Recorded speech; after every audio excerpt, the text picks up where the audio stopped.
Witajcie na Czepelu, a w tym odcinku przejedziemy się HIV-em, czyli koleją podmiejską dojeżdżającą do Budapesztu. Zapraszam Was do oglądania.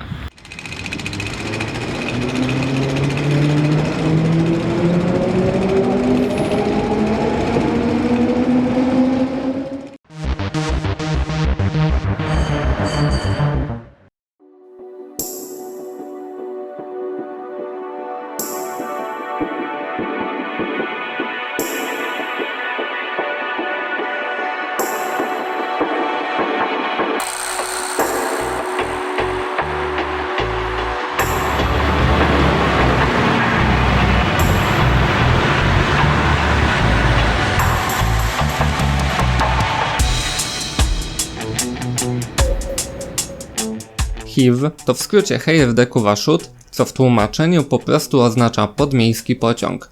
Kolej tę w zasadzie możemy potraktować jak przedłużenie sieci metra, choć nie wszystkie jej linie umożliwiają przesiadkę do tego środka transportu. Trasy HIV-a w większości przebiegają na poziomie ziemi. Liczne są też przecięcia z jezdniami samochodowymi. Kolej swym zasięgiem obejmuje miejscowości i miasta o łącznej liczbie 220 000 mieszkańców, a wraz z budapeszteńską dzielnicą Czepel to prawie 300 000 mieszkańców w zasięgu tej kolei.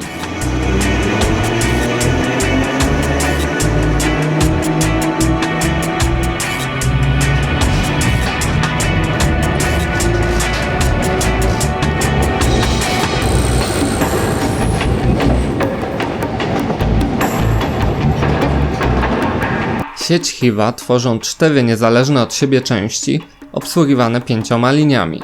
Ich numeracja kontynuuje zakres linii metra. Mamy więc piątkę opuszczającą miasto w kierunku północnym, linię 6 i 7 w kierunku południowym oraz 8 i 9 w kierunku wschodnim. Łącznie sieć ma 104 km długości. Linie kursują w szczycie całkiem często, co najmniej co 15 minut, a najczęściej linia numer 5 z częstotliwością w szczycie nawet 6 minut.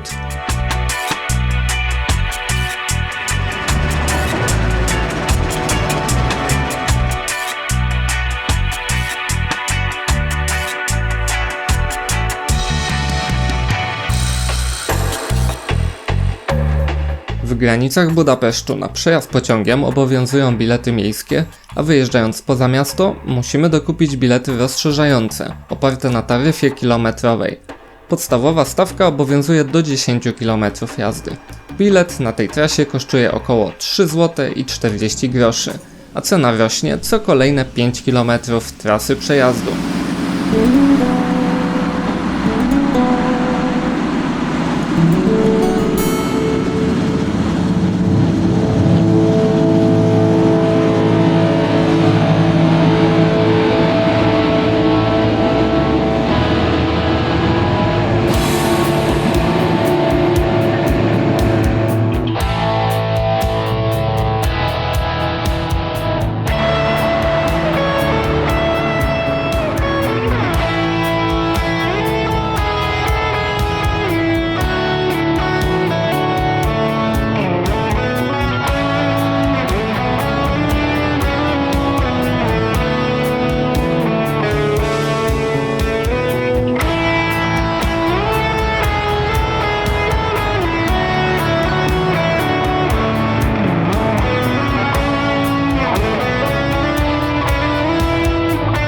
Linia obsługuje bardzo wysłużony już tabor złożony z 3-wagonowych elektrycznych zespołów trakcyjnych o długości 53 metrów.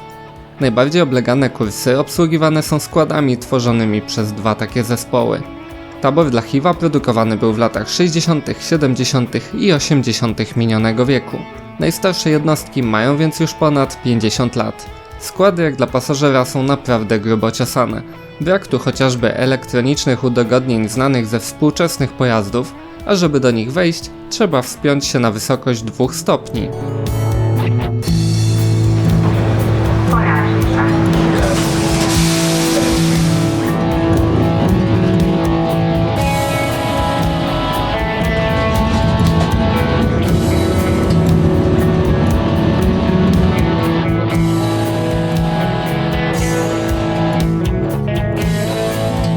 Dla funkcjonowania kolei istotne jest dobre skomunikowanie z siecią transportową Budapesztu.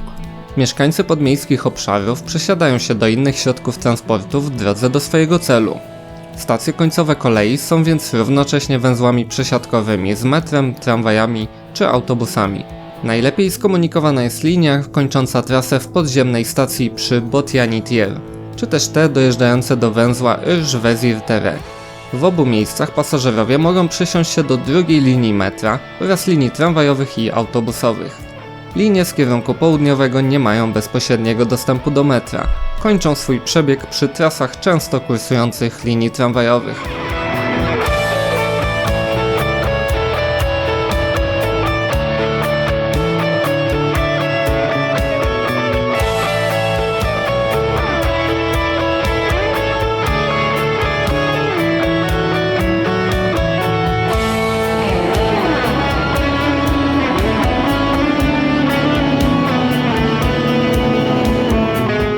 Planem na przyszłość dla kolei HIV miało być połączenie z państwowymi kolejami MAV.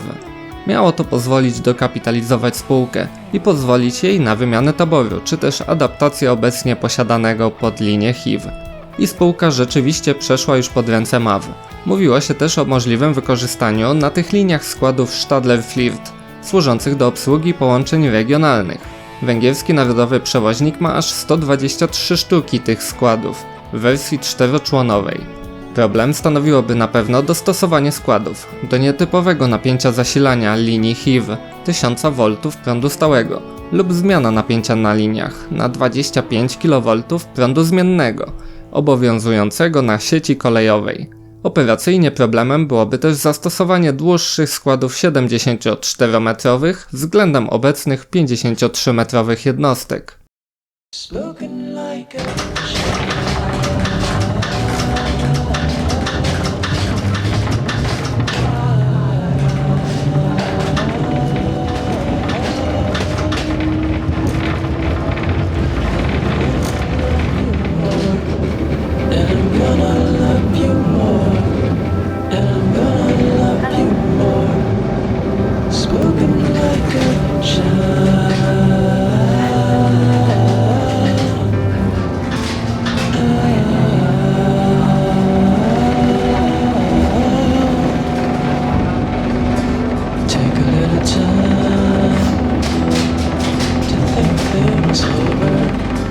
W Budapeszcie padły też pomysły połączenia trasy linii nr 8 i 9 z drugą linią metra.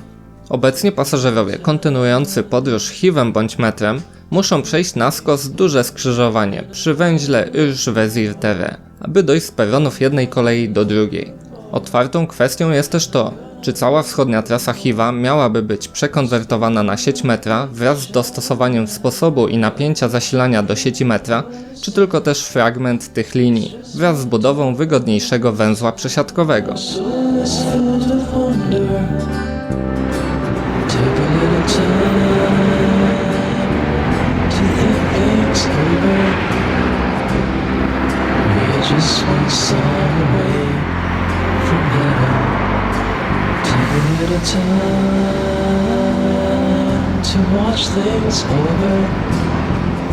It's easy to miss the point when we only read the words.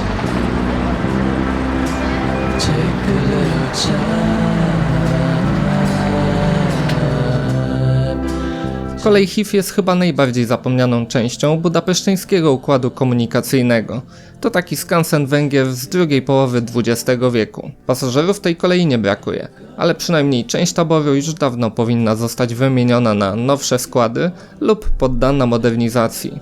Składy na większości z linii osiągają prędkość komunikacyjną rzędu 30 km na godzinę, jesteśmy więc na poziomie prędkości szybkiego tramwaju.